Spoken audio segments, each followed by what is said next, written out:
Continuing on the Domino's post-game report, Adam Cavalier alongside Carson-Newman head men's basketball coach Chuck Benson. Chuck, you fell behind by 12 after a struggle of a first, call it 14 minutes or so of the first half.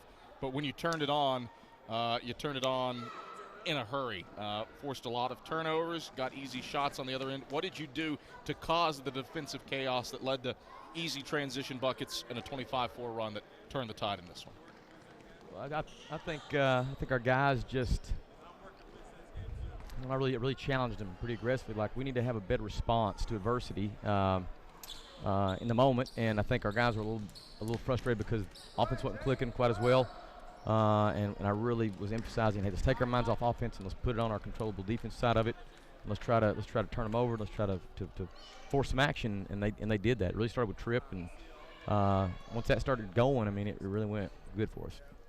This was a game that I remarked to you after the Belmont game that I don't care if you have somebody defending you or if you're shooting alone in the gym. It's tough to make 20 of 22 shots like Belmont did against you Wednesday night. You do the same thing to Coker today. A little bit less, 15 of 17, spanning the halftime break. Was the offensive efficiency a product of the pace and being able to get to the rim? Absolutely. I mean, I thought Reese did an immaculate job of sort of setting a tone to attack, and then of course we had guys like Richard, and it was attacking the rim, and Jalen had some nice finishes going to the basket. So yeah, I thought just the overall aggressive tone was there, and thankfully we were able to then get to the line like we like doing, and we shot the free throw well tonight. Or, well, better than we have been. So. For a Chuck Benson coach team, still a little bit below average, at least historically in that regard. Yeah. But certainly you'll take 18 to 27 for 67%. Yeah. Compared to where it has been. Really nice efforts, kind of breakthrough performances for Bryant Thomas and Richard Henderson. You had told me off air multiple times that you felt those guys were right on the cusp, and clearly they both bit something off today. What did you see from those two? Yeah, well, I mean, as you know, Dima Bykoff has come into his own this year, and we've been without him for a couple of days. And then so that gave some other guys some chances, and I decided going to Belmont, being that was a scrimmage for us, that we would utilize it as such and try to get those guys extra time, which we did. And then tonight, I mean, you could just tell both those guys were pretty comfortable and very aggressive. And I had to talk with both of them today in pregame, like, I really want you to be aggressive, simplistic yet aggressive, and do what you do well. And they tried to do that, and you can see by the numbers don't lie. You know, they were both effective, and I'm really happy for them because, you know, Bryant's a sophomore, Richard's a junior. They got time in this program left, and we want them to continue to evolve and add value. Both of them did things today that I don't think we've seen often in this league. Richard Henderson hit a Euro step that started at the top of the key, and he was able to finish at the 10. Bryant, outside of maybe a guy like Todd Withers, a player with his length that's able to shoot the three. What did those type of one-of-a-kind moves enable your team to do? Well, I think you saw the reaction from the bench, from the fans that were here. You know, those are electric, exciting kind of moves. Then you have your exclamation point with Wallace at the end there. So we've got some guys that are young and gain experience, and I just like what I think this can turn into. I don't know when it'll hit stride, but I like the parts. We sort of lovingly joke that we're in the process of sort of working out the kinks, ironing out the wrinkles, and sort of finding, our identity as a team. So, but you keep on seeing little glimpses of both individual and collective performance. So I'm proud. You've often talked about handling adversity and prosperity, and playing positively through both. You certainly handled prosperity well and kept the thing moving forward. How proud are you of the efforts of your team to not let up?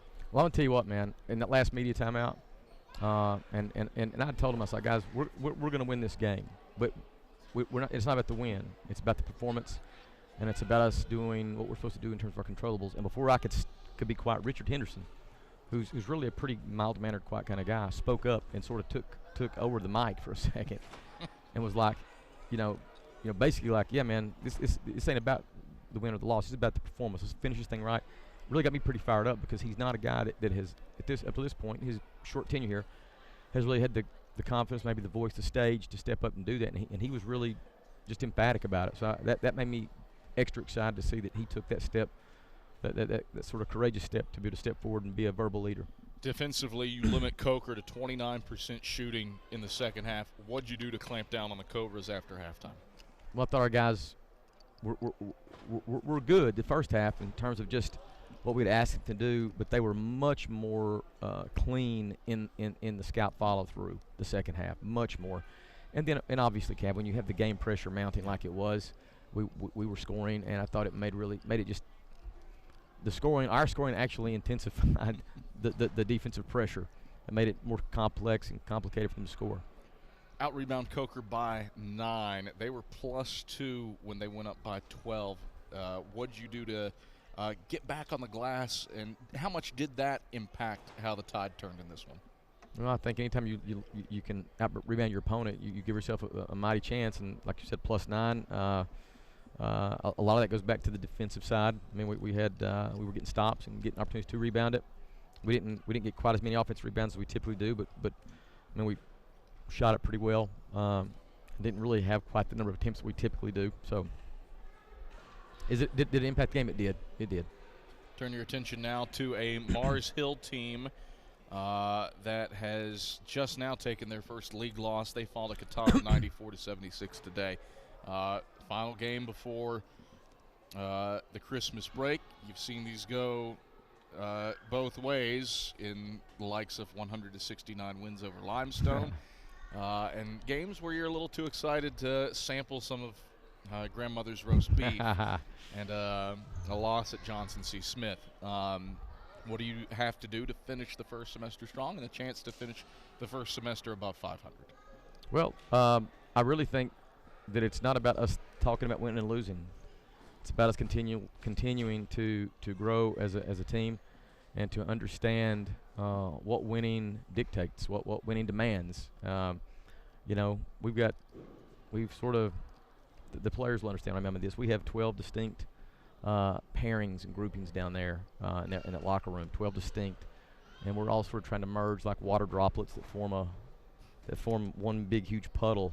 And so that you see no separation. That's where we are right now, and so I think as long as we continue to move in that direction, we'll focus less on outcomes and more on our unity and our growth, and we believe that will sort of lead us to wins. I feel like you're mixing metaphors a little bit there, but it seemed to work today, so I'll allow it. Chuck, congrats on the win. Thank you, Cav. That is Carson-Newman head men's basketball coach Chuck Benson, Reese Anderson, Bryant Thomas, and Richard Henderson to the microphone.